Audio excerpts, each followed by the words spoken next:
शान्ताकारं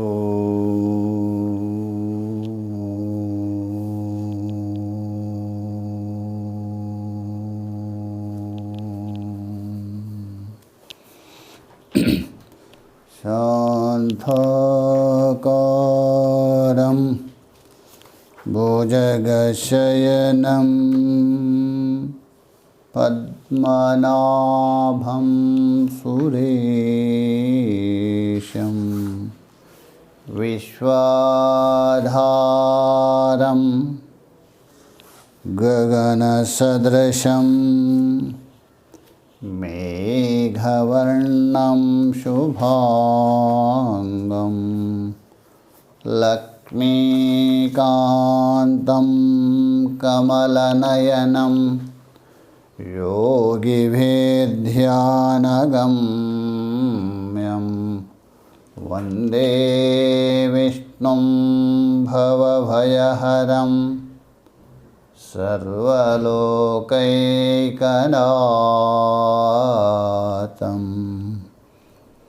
यं ब्रह्मा वरुणेन्द्ररुद्रमरुतः शृण्वन्ति दिव्यैस्तवे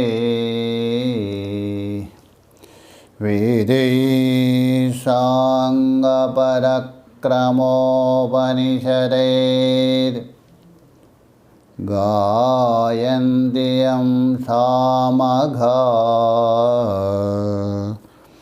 ध्यानावस्थिततद्गतेन मनसा पश्यन्ति यं योगिनो यस्यान्तं न विदुसुरासुरगणा देवाय तस्मै नमः देवाय तस्मै नमः। गुरुर्ब्रह्मा गुरुर्विष्णु गुरुर्देवो महेश्वरः गुरुः साक्षात् परं ब्रह्म तस्मै श्री गुरवे नमः तस्मै श्री गुरवे नमः। ॐ शान्ति शान्ति शान्तिः। भगवान की असीम कृपा से हम लोग श्रीमद् भगवद गीता के 18वें अध्याय को लेके विचार कर रहे हैं। ये जो 18वां अध्याय है संपूर्ण गीता और संपूर्ण शास्त्र का निचोड़ है। तो हम लोगों ने यहाँ तक विचार किया था, पहले ज्ञान को लेकर ज्ञान भी सात्विक राजसिक और तामसिक भेद से 3 प्रकार बता दिया। उसके बाद कर्म भी 3 प्रकार बता दिया, राजसिक तामसिक, और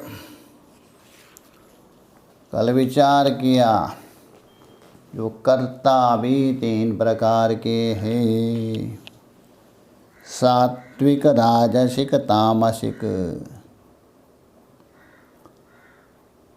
तो अंतिम में जाके 28वें श्लोक में जो तामसिक कर्ता बता दिया, अर्थात समाहित नहीं है वो, और बिल्कुल प्राकृत है, शास्त्रीय संस्कार से रहित है, अकड़पन है, स्तब्ध है, शट है, छल कपट उसके अंदर कूट कूट के भरा है, और दूसरे का वृत्ति को छेदन करने वाला है, नैष्कृतिक है, आलसी है, और विषादी और दीर्घ सूत्रे। और दीर्घ सूत्र भी कहाँ होना चाहिए, कहाँ नहीं होना चाहिए, ये भी बता दें। ऐसा जो करता है तामसिक है।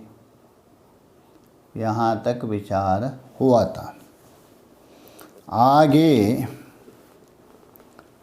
29वें श्लोक में ये बताने जा रहे, जो बुद्धि है,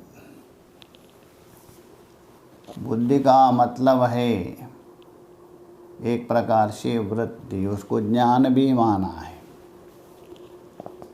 सर्व व्यवहार हेतुर्बुद्धि, ऐसा नैयायिकों ने कहा। संपूर्ण जो व्यवहार करते हो, सारा जो संसार में लेना देना हो, जो भी कुछ हो, शास्त्र का चिंतन भी हो, ये सारा बुद्धि से होता है। तो उस बुद्धि का जो भेद और जो धृति है, धैर्य कहिए अथवा धारण है, उनका भी जो भेद बताने जा रहे हैं। इसके लिए पहले प्रतिज्ञा कर रहे, इनका भी 3 भेद है करके 29वें श्लोक में। बुद्धिर्भेदं धृतिश्चैव गुणतः त्रिविधं शृणु प्रोच्यमानामशेषेण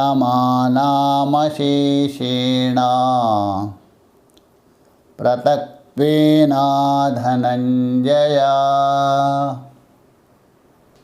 हे धनञ्जयः, धनंजय क्यों नाम पड़ा,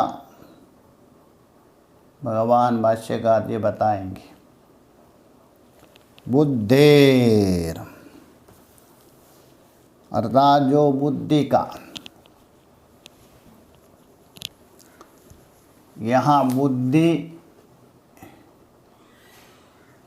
अर्थात जो ग्रहण करने के सामर्थ्य, एक प्रकार का बोध। नैयायिक बुद्धि और ज्ञान को एक ही मानते हैं,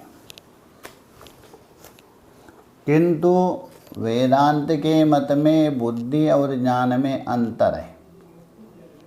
बुद्धि है एक अंतःकरण की ही वृत्ति है, निश्चयात्मिका वृत्ति है, निर्णय करने वाले अंतःकरण की वृत्ति है। हाँ, भले ही उसको गौण रूप से ज्ञान कहे, वो अलग बात है, किंतु ज्ञान नहीं है। ज्ञान तो स्वरूपात्मक है, उस बुद्धि को भी प्रकाशित करता है। अच्छा, बुद्धि का ज्ञान होता है क्या नहीं, ये थोड़ा सा बता दीजिए। आपको बुद्धि का ज्ञान होता है क्या नहीं? बुद्धि से सबका ज्ञान हो रहे हैं, तो बुद्धि का ज्ञान किससे हो रहे हैं? क्या बुद्धि से बुद्धि का ज्ञान होगा? नहीं, मेरी बुद्धि काम नहीं कर रही है, मेरी बुद्धि ठीक नहीं है, मुझे बुद्धि नहीं है, मेरी बुद्धि मोटी है, ये सारा जो ज्ञान हो रहे किससे? इससे सिद्ध होता है बुद्धि और ज्ञान एक नहीं है। भले नैयायिक मान लीजिए, है नहीं। बुद्धि आपका जड़ है। जड़ कहानी से सब लोग अचंभित हो जाएंगे, महाराज बुद्धि जड़ है? फिर लोक में जो कहते हैं ना जड़ बुद्धि नहीं लेना। वहाँ मोटी बुद्धि जड़ बुद्धि बोलते। मोटी बुद्धि का मतलब क्या है? आपकी बुद्धि बहुत मोटी है क्या? मोटी बुद्धि का मतलब ये है, स्थूल बुद्धि का मतलब ये है स्थूल पदार्थों को ग्रहण करने की जो बुद्धि है आपकी, जो स्थूल पदार्थों को ग्रहण करने का बुद्धि का नाम है स्थूल बुद्धि। सूक्ष्म पदार्थों को ग्रहण करने का बुद्धि का नाम है सूक्ष्म बुद्धि। बस यही है स्थूलत्व बुद्धि में, और कोई नहीं। तो मतलब शार्प कहते हैं इंग्लिश, शार्प। तो इसलिए बुद्धि आपकी जड़ है। क्यों? अच्छा, बुद्धि उत्पन्न किससे हो गई? बुद्धि किसका कार्य है? माया का है ना, माया का ही कार्य है। अथवा और भी जाइए, अपंचीकृत पंच महाभूत है, उसका सत्व गुण का कार्य है। अच्छा, अपंचीकृत पंच महाभूत उत्पन्न किससे हुए? माया से है ना। त्रिगुणात्मिका माया है, वो स्वयं जड़ है, उसका कार्य चेतन कैसा बनेगा? इसलिए बुद्धि जड़ है। हाँ, जड़ होने पर भी उसमें एक विशेषता है अन्य जड़ों की अपेक्षा। क्या विशेषता है? बस यही विशेषता है, जड़ होने पर भी उस चेतन के साथ संबंध करने, वो चेतनवत व्यवहार करते। ये बुद्धि में विशेषता। जैसे लोक में देखिए, सारे पदार्थ है, चाहे तो पत्थर हो, दर्पण आदि, ये सब पृथ्वी है। पत्थर भी पृथ्वी है, दर्पण भी पृथ्वी है, लोहा भी पृथ्वी है, तलवार भी पृथ्वी है। किंतु पत्थर में आपका प्रतिबिंब नहीं पड़ेगा, दर्पण में प्रतिबिंब दिखाने की सामर्थ्य है। क्यों? स्वच्छ है। वैसे ही बुद्धि जड़ होने पर भी चेतन के संबंध से, स्वच्छ होने से चेतनवत व्यवहार करते। ये विशेषता, अन्य ये नहीं किसी में। इसलिए बुद्धि ज्ञान नहीं है, नहीं है, एक भले मान लीजिए। हाँ, गौण रूप से चेतन का संबंध लेकर चेतनवत व्यवहार होता है, इसलिए आप यदि ज्ञान मानते हो कोई आपत्ति नहीं, गौण रूप से। तो मुख्य रूप से ज्ञान बनेगा नहीं। ज्ञान तो अलग है, ज्ञान चेतन है, ज्ञान आपका स्वरूप है। इसलिए यहाँ बता रहे बुद्धिर्भेदम, उस बुद्धि का भेद। धृतिश्चैवा, धृति का भी भेद। धारण कहिए, धैर्य कहिए, धीरज कहिए, उनका भेद भी। गुणता त्रिविधम शृणु, ये भी 3 प्रकार के हैं। ऐसा नहीं, गुणों को लेकर, गुण से, सत्व रजो तमो गुणों को लेकर ये भी 3 प्रकार के हैं। तो इसलिए बता रहे गुणतः शृणु। अशेषेण, भगवान बोल रहे अशेषेण, शेष बोल तो थोड़ा बचाओ, यत्किंचित, अकृष्ण परिचिन्न। अशेषेण बोल तो पूर्ण रूपेण, संपूर्ण रूपेण। पृथक्त्वेन, अर्थात विभाग पूर्वक, अलग अलग करके, भिन्न भिन्न करके। प्रोच्यमानं शृणु, ये प्रकृष्टेन उच्यमानम, अच्छे प्रकार से प्रोच्यमान, अच्छे कथया कथ्यमानम, अच्छे प्रकार से विभाग पूर्वक कहे हुए, अथवा कहूँगा उसको सुनो हे अर्जुन। तो पृथक्त्वेन बोल दो भिन्न भिन्न रूपेण विभागपूर्वकम। सुनो हे धनंजय, हे धनंजय तुम सुनो। ये प्रतिज्ञा श्लोक हो गया, अर्थात इसमें बुद्धि और धृति की प्रतिज्ञा की है 3 प्रकार करके। आगे उसके व्याख्या करेंगे एक एक का। भाष्य में देखिए, बुद्धि भेदम, बुद्धि का भेद, भेद का मतलब डिफरेंस, 2 अलग है। भेद तभी हो सकता है उसमें कोई ना कोई अंतर हो, तभी भेद होगा। उसमें कुछ ना कुछ अंतर हो तभी भेद मान सकता है। इसलिए बुद्धि का जो भेद है,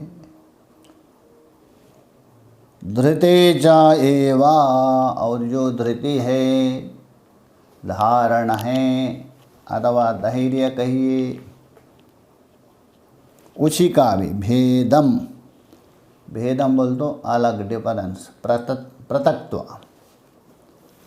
विभागत्व, उसको सुनो। अच्छा ये भेद क्यों है? गुणता, तो चलिए पढ़ते हैं। सत्वादि गुणता, सत्वादि गुणों के अनुसार, सत्वादि गुणों के कारण, सत्वादि गुणों को लेकर, तो ये बोला सत्वादि गुणतः त्रिविधम सुनो। अरे 3 प्रकार का सुनो, क्योंकि 3 ही मूल सत्व रजो तमो गुण, उसी को लेकर सारा जगत त्रिगुणात्मक चल रहे हैं। सुनो, सुनो बोलो, सावधानेना एकाग्र बुद्ध्या इति सूत्रोपन्यासः।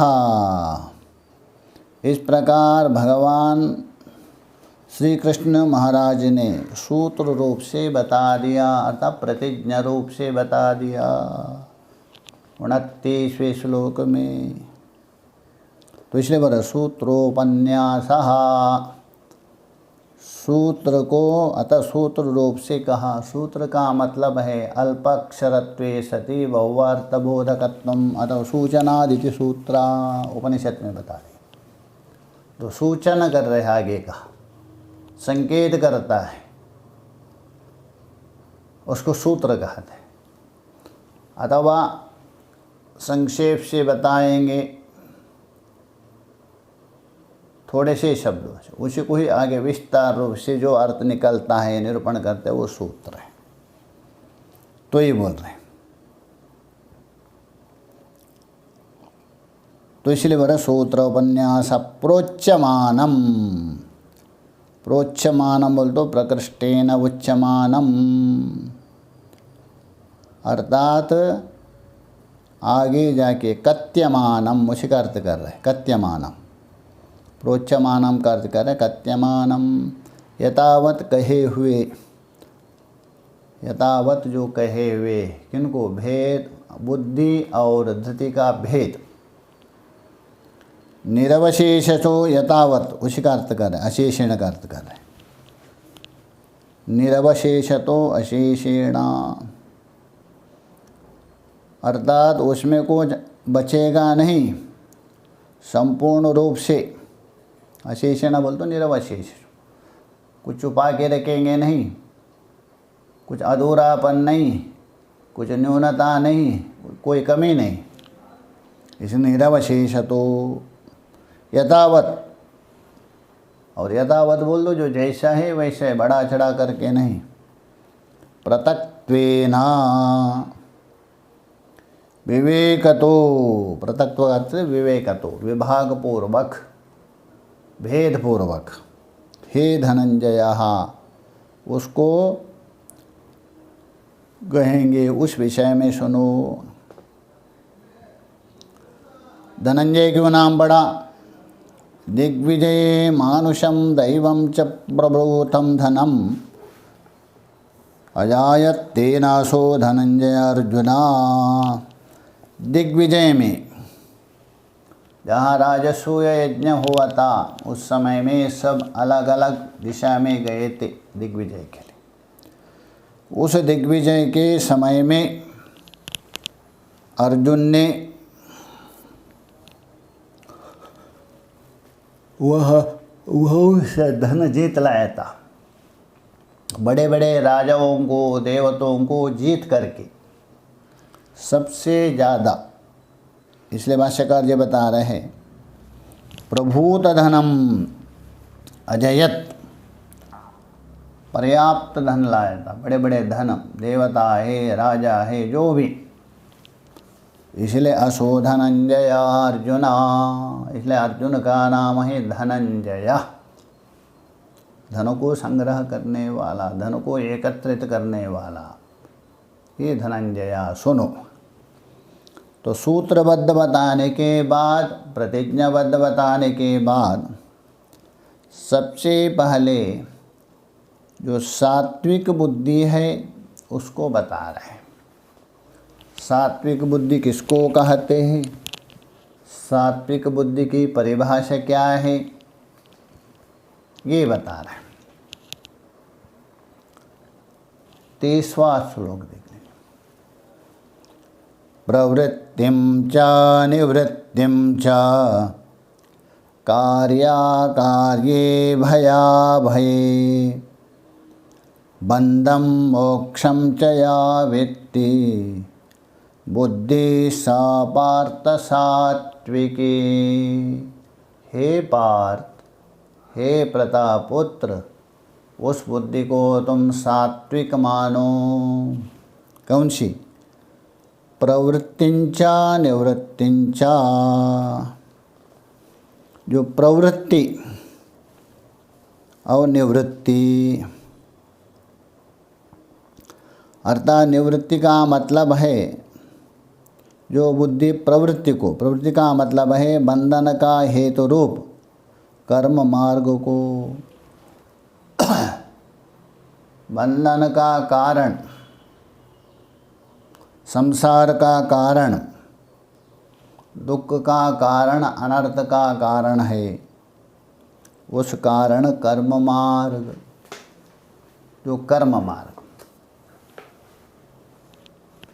किंतु कर्म मार्ग का मतलब है, वहाँ आपको थोड़ा विचार करना पड़ेगा साधक को लेकर। यदि उत्तम कोटि का मुमुक्षु नहीं है, पीछे बताया था अधम कोटि का मुमुक्षु है, उसके लिए निष्काम कर्म सहायक बनता है। इसलिए वो जो कर्म है बंधन का हेतु नहीं बनता है। इसलिए यहाँ बंधन का हेतुभूत जो कर्म मार्ग है, विशेष रूप से काम में आदि लेना, उससे निवृत्ति, क्योंकि वो जानता है जो काम्य कर्म मैं कर रहा हूँ ये है तो शास्त्रीय है, शास्त्र विरुद्ध तो नहीं, अंततः ये काम्य कर्म मुझे फल देंगे और उस फल को मैं भोगूंगा। यहाँ तक ठीक है, फल भोगते हुए मुझे अत्यंत प्रसन्नता होगी, सुख भी मिलेगा, यहाँ तक भी ठीक है।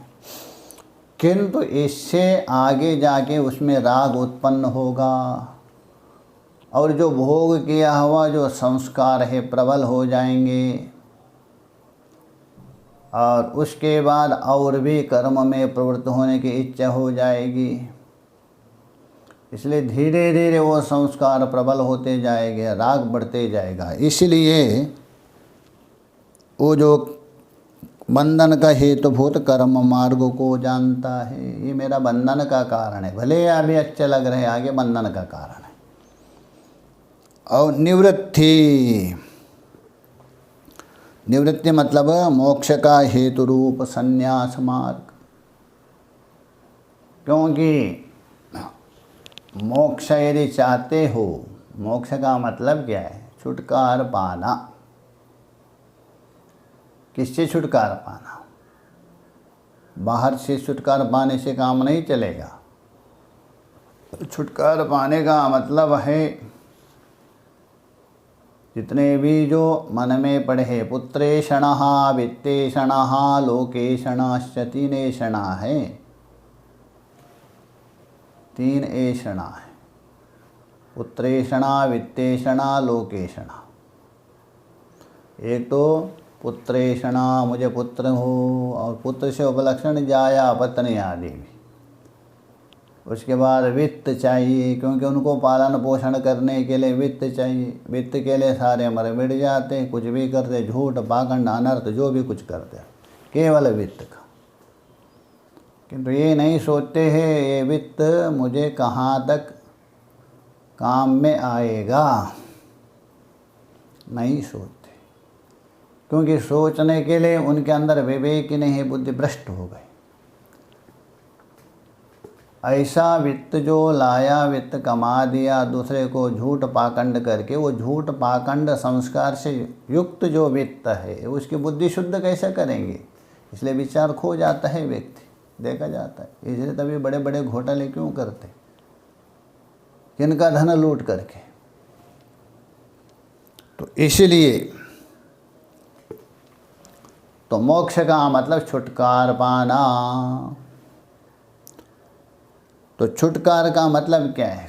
सभी कर्मों में संन्यास। पुत्रेषणा वित्तेषणा लोकेषण ऐषण त्रय से संन्यास। तो मोक्ष का हेतुभूत संन्यास मार्ग को भी जानता है, यही मोक्ष के लिए उपाय है, और कोई मोक्ष का उपाय नहीं है। यह निवृत्ति इन दोनों को जानता है जिस बुद्धि से, वहाँ अन्वय। और कार्य कार्य मतलब कर्तव्य, और अकार्य बोल दो अकर्तव्य। मेरा कर्तव्य क्या, मेरा अकर्तव्य क्या, ये भी जानता है।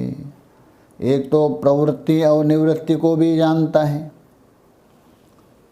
किंतु शास्त्र में बता दिया है, अष्टावक्र में भी बता दिया है। ये प्रवृत्ति निवृत्ति है, भार को देकर आप मत सोचिए। तो कहा दिया है प्रवृत्तिरपि धीरस्या। धीर है, विद्वान है, विवेक है, तत्वज्ञानी, वो कोई यदि प्रवृत्त हो रहा है। निवृत्ति फलदायका, वो प्रवृत्ति भी निवृत्ति फलदायक है। वो प्रवृत्ति के लिए प्रवृत्ति नहीं हो रही, वो प्रवृत्ति निवृत्ति के लिए हो रहा है। देखिए प्रवृत्ति भी दो होते, एक प्रवृत्ति प्रवृत्ति के लिए, एक प्रवृत्ति निवृत्ति के लिए। निवृत्ति के लिए भी आपको पहले प्रवृत्ति होना पड़ता है। तो इसलिए वहाँ बता रहे हैं प्रवृत्तिरभिधीरस्य निवृत्ति फलदायका। और निवृत्तिरपि और प्रवृत्तिरभिधीरस्य, जो प्रवृत्ति है धीर का वो निवृत्ति है। तो निवृत्तिरपि जो मूढ़ व्यक्ति है, भले वो निवृत्ति हो रहे, वो प्रवृत्ति ही माना जाता है। कहने का मतलब जो अज्ञानी है, भले ही वो निवृत्ति हो रहे, किंतु वो प्रवृत्ति है, अंदर पड़े हुए वासना है, उसको त्यागा नहीं। इसलिए भले ही राग द्वेष अथवा मोह के कारण, दुख के कारण निवृत्ति जैसा दिख रहे, किंतु प्रवृत्ति हो रही। तो इसलिए हम बता रहे हैं। तो प्रवृत्ति निवृत्ति, कार्याकार्य, कर्तव्य, भय और अभय ठीक जानता है, किंतु व्यक्ति उल्टा समझता है। जहाँ भय होना चाहिए वहाँ भय नहीं होगा, जहाँ भय नहीं होना चाहिए वहाँ भय होते। बोलते भगवान से डरो, ऐसा कहते। अरे भगवान से क्यों डरते हो? भगवान तो अभय प्रदान करने वाला,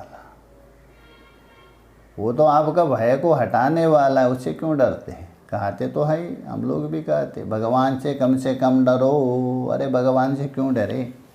उसका तात्पर्य भगवान से डरना नहीं। अर्थात वो जो अधर्म कर रहे हैं आप, उस अधर्म से डरो तुम, क्योंकि अधर्म करेंगे तो आपको फल देने वाला भगवान है, वो छोड़ेंगे नहीं। फलमत उपपत्ति, इसलिए भगवान से डरोगा।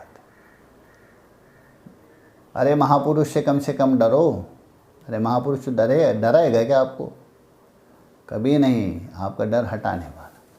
इसका तात्पर्य है तुम अधर्म मार्ग में जा रहे हैं, शास्त्र विरुद्ध मार्ग जा रहे हैं, ऐसे प्रवृत्ति में डरो। और शास्त्र सम्मत है, महापुरुषों ने जो आपको सम्मत दिया है, उसके लिए डरने का कोई आवश्यकता नहीं, वो डर हटाने वाला है। इसलिए भया और अभया, ऐसा तो वास्तव में भय का कारण है अज्ञान। बृहदारण्यक उपनिषद में बता दिया, द्वितीयाद्वै भयम भवति। जहाँ द्वैत है, भेद बुद्धि है, अहंता ममता है, वही भय है। शास्त्र बता रहे, हम लोग आस्तिक है, मान रहे, और सत्य भी, उसमें कोई संदेह नहीं। अच्छा, नहीं मानते हैं उनको भी देख लीजिए थोड़ा, जो नहीं मानते ना उनको भी, उनसे भी विचार। क्या गाढ़ निद्रा में, सुषुप्ति में सोए है, क्या उसको भय लगता है क्या? एक व्यक्ति दिन में इतना डरपोक है, रस्सी को देखकर यदि कोई सर्प के कांप उड़ जाता है। सर्प नहीं, सामने रख दिया रस्सी को, सर्प करके बोल दे, चिल्लाने लगाएंगे, इतना डरता है। और वो ही व्यक्ति गाढ़ निद्रा में सोया है, उसकी छाती के ऊपर से सर्प जाने पर भी डरता नहीं। क्यों? कहाँ गया वो डर? पहले रस्सी को डरते थे, अभी वास्तव सर्प से भी डर रहे नहीं। क्यों नहीं डर रहे? थोड़ा विचार कर दीजिए। कारण ये है, वहाँ भेद बुद्धि नहीं है।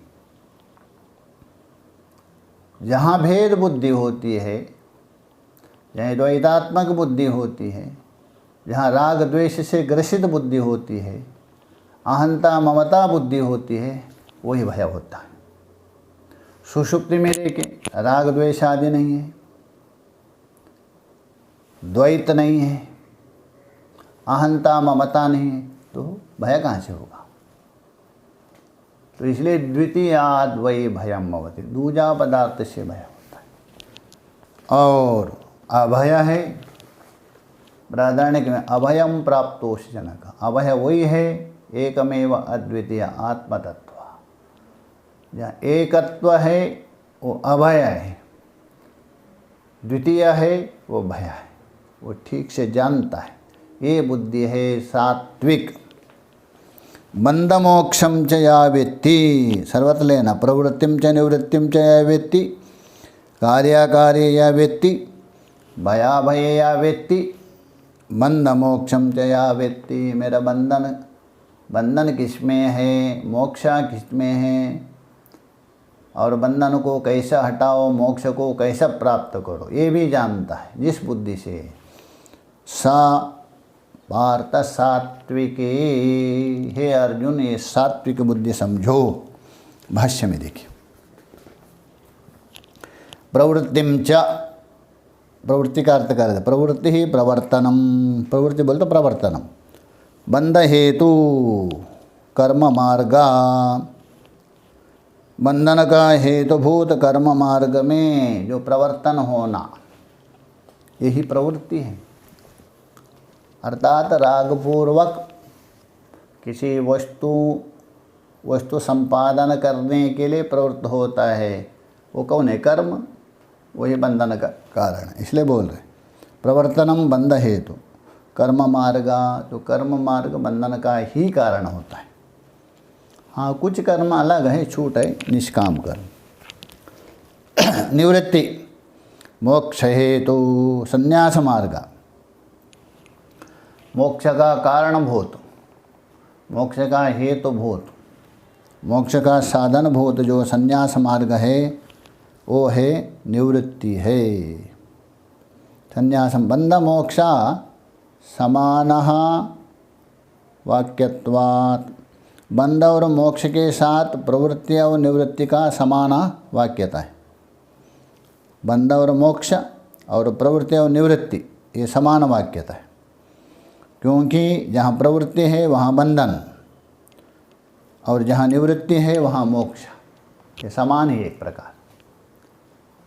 प्रवृत्ति जहाँ भी हो अवश्य बंधन होगा, निवृत्ति जहाँ भी होते जाएंगे वहाँ मुक्त होते जाएंगे, इसलिए समान वाक्य भाष्यकर बता समान वाक्यता है। प्रवृत्ति निवृत्तो कर्म संन्यास मार्गो इति अवगम्यते। इससे यह निश्चय होता है, इससे ये निर्णय होता है कि प्रवृत्ति और निवृत्ति का अर्थ, प्रवृत्ति का अर्थ और निवृत्ति का अर्थ कर्म मार्ग और संन्यास मार्ग ही द्योतित होता है, यही प्रतीत होता है प्रवृत्ति और निवृत्ति का। कार्याकार्ये उसका अर्थ कर देंगे। कार्या का बोलते विहिता प्रतिषिद्धे कर्तव्या कर्तव्ये करणाकरणे इति एतत्। तो कार्याकार्य का अर्थ कर रहे विहित प्रतिषिद्धे, शास्त्र के द्वारा विधान किया हुआ, शास्त्र ने जो निर्देश दिया है। यदि शास्त्र नहीं अध्ययन किया हुआ, शास्त्र के अनुसार गुरु ने जो निर्देश दिया शास्त्र अनुसार होना चाहिए। तो इसलिए विहिता प्रतिषिद्ध बोल तो शास्त्र के द्वारा निषेध किया हुआ, यानी कर्तव्या कर्तव्य करने योग्य ये हो गया विधि, और अकर्तव्या मतलब करने ना योग्य ये हो गया निषेध। ये करने योग्य है शास्त्र ने विधान किया इसलिए विधि, ये करने योग्य नहीं है इसलिए शास्त्र ने निषेध किया है, वो निषेध माना जाता है। तो करने योग्य और ना करने योग्य, तो ये बोल रहे कर्तव्य कर्तव्य करणाकरणे, उसको अर्थ कर रहे करना अकरणे इति तद। ये करणीय है ये अकरणीय है, ये करना चाहिए या नहीं करना चाहिए इति ये तद, ये अर्थ हो गया कार्यकारी। कस्यः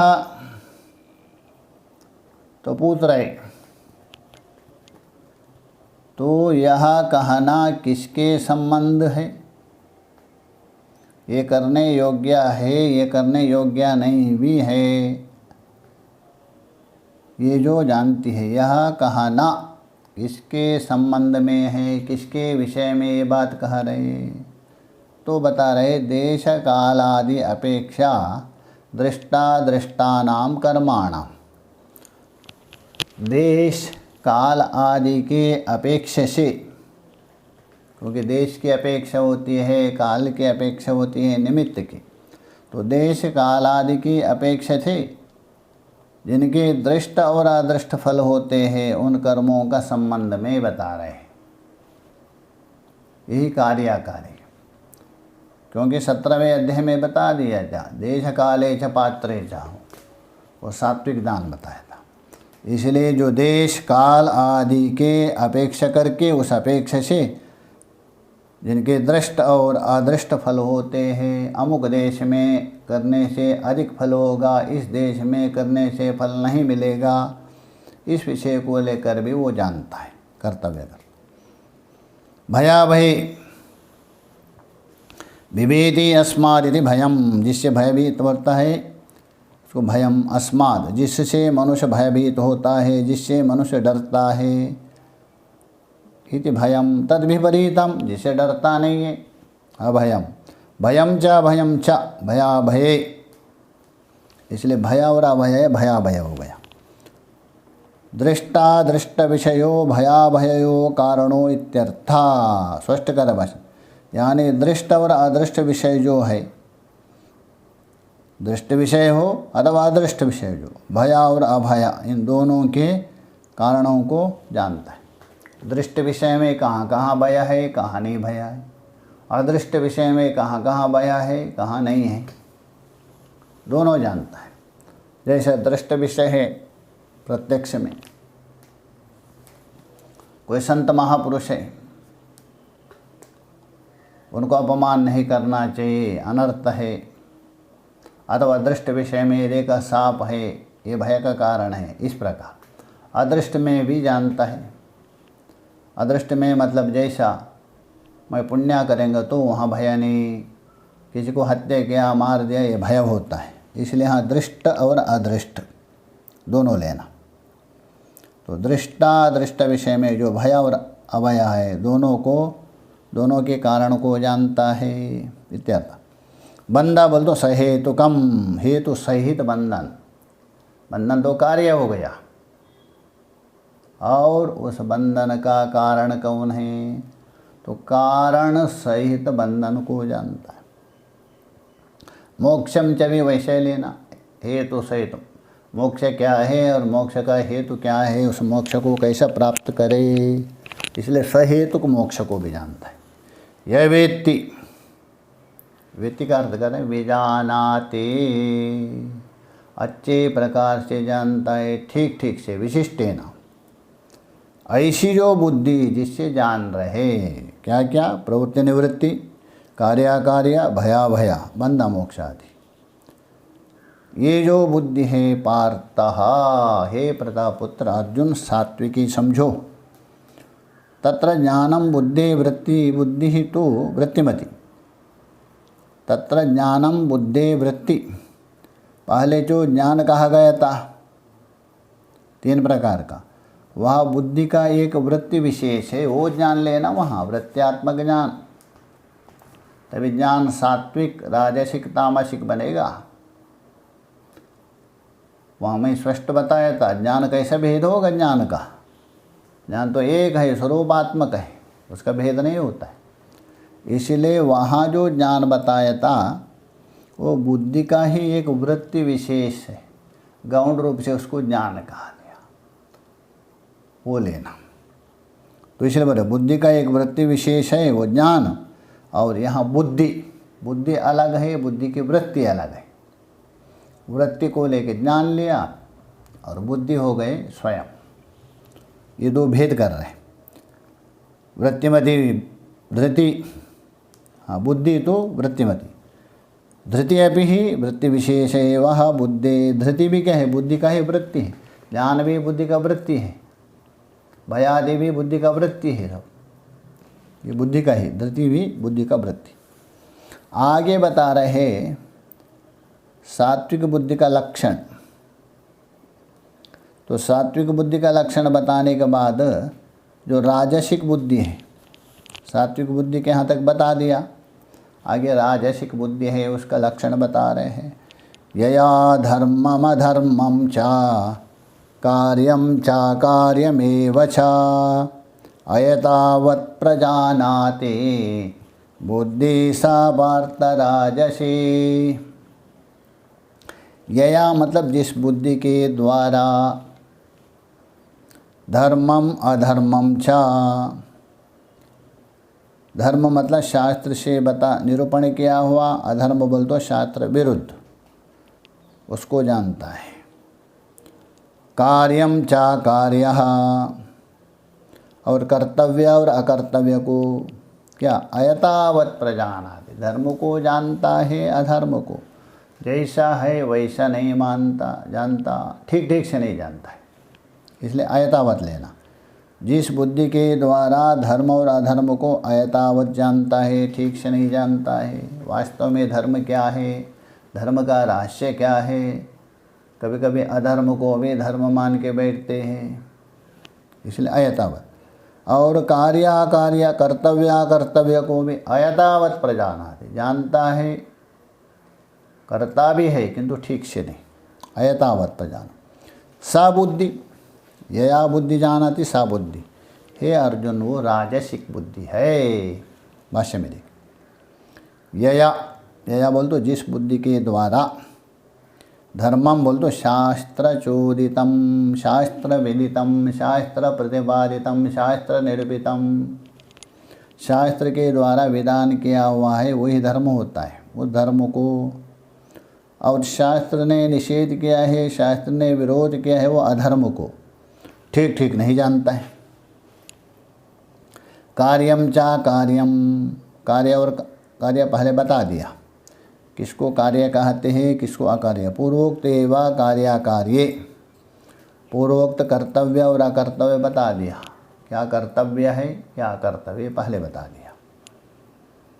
तो ये बोल रहे इनको अयतावत न यतावत सर्वतो निर्णयेन, अयतावत का अर्थ कर रहे सर्वता भाव से निर्णय पूर्वक जानता है ऊपर ऊपर, सर्वतो भाव तो पूर्ण रूपेण यथार्थ रूपेण ठीक ठीक से नहीं जानता, जानता है सामान्यता। इसलिए भाष्यकार बता रहे यथावत सर्वतो निर्णयेन न प्रजानाति, नहीं जानता जिस बुद्धि से, ऐसी बुद्धि है राजसिक बुद्धि है।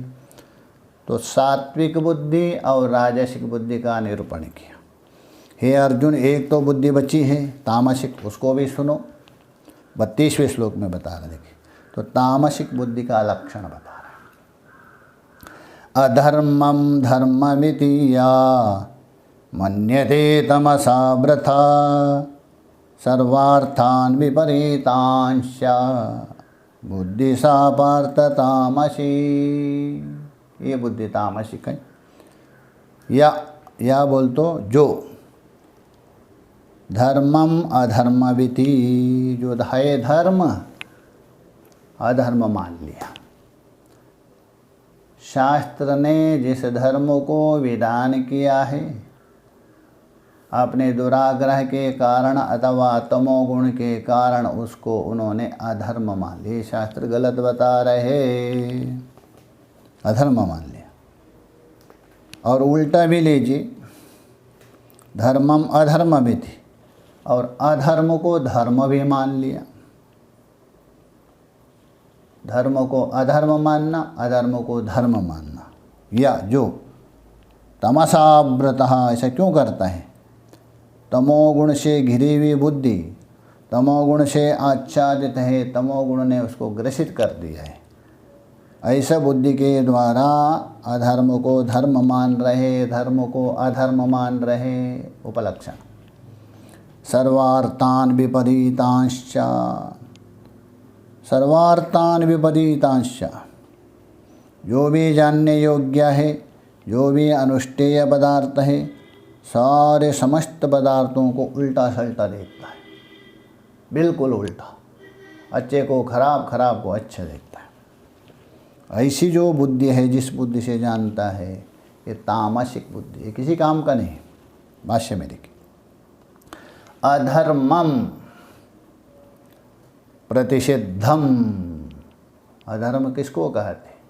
आपके बुद्धि और हमारे बुद्धि निर्णय नहीं कर सकते, दोषों से ग्रसित है, इसलिए ये निर्णय नहीं। इसलिए यहाँ शास्त्र के द्वारा महापुरुषों ने जो निर्णय किया है, ये प्रतिषिद्ध कर्म है, उसी को कहते हैं अधर्म। विहितम, विधान किया है, अलग अलग को अलग अलग विधान किया है शास्त्र ने, वो विहित है, धर्म कहते। इति या मन्यते, इस प्रकार जो मानता है। तमसावृता अर्थात तमोगुण से आवृत बुद्धि वाला, शास्त्र ने जो निषिद्ध किया है, शास्त्र ने जो बताया, उस कार्य को धर्म मान के बेटा, यानी शास्त्र विहित मानता है, विधान नहीं है वो मानता है। और शास्त्र ने विधान किया है वो निषिद्ध मानता है, ये भी समझ लीजिए ऊपर से।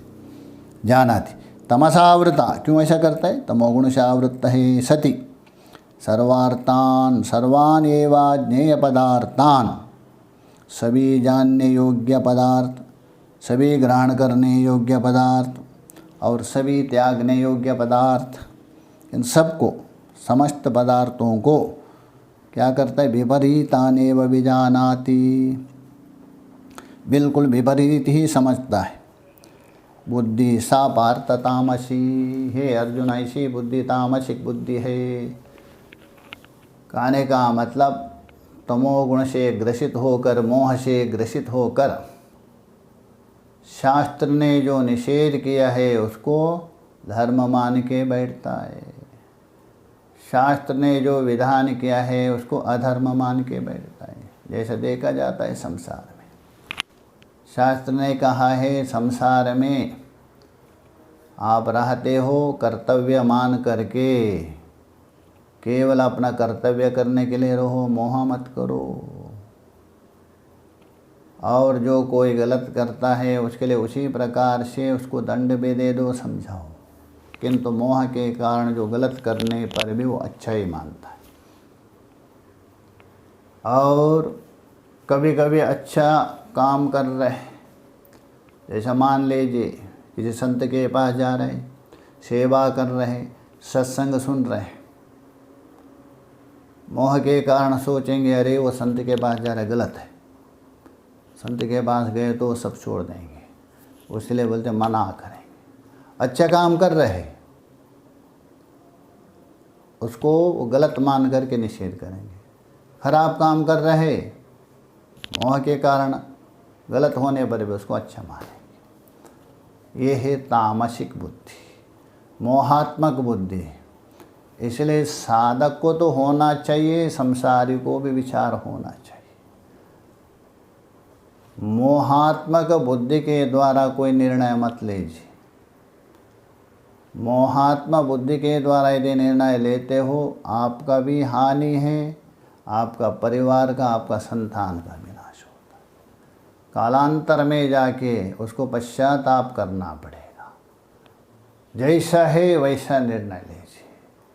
संसार में कर्तव्य रूप से, यात्री रूप से रहिए, तभी मोह नहीं होगा। क्योंकि मोह है, अन्यथा आप स्वयं परमात्मा स्वरूप है, चैतन्य स्वरूप है, व्यापक स्वरूप है। मोह ने ऐसा ग्रसित किया, पीत्वा मोहमहि प्रमाद मदिरम उन्मत्त भूतम जगत, ऐसा उन्मत्त हुआ। इसलिए ये तामसिक बुद्धि है, ये अनर्थिक कारण। राजसिक थोड़ी ठीक है उससे, इसलिए सात्विक बुद्धि होनी चाहिए। सात्विक बुद्धि वाला ही आगे जाके ज्ञान प्राप्त होकर, इसलिए सत्वा संजायते ज्ञानमतः। आगे के विचार आगे। ओम पूर्णमदः पूर्णमिदं पूर्णात् पूर्णमुदच्यते पूर्णस्य पूर्णमादाय पूर्णमेवावशिष्यते। ओम शांति शांति शांति। शंकरं शंकराचार्यं केशवं बादरायणं सूत्रभाष्यकृतो वन्दे भगवन्तौ पुनः पुनः। ईश्वरो गुरुरात्मेति मूर्तिभेदविभागिने व्योमवद्व्याप्तदेहाय दक्षिणामूर्तये नमः। ओम शांति शांति शांति।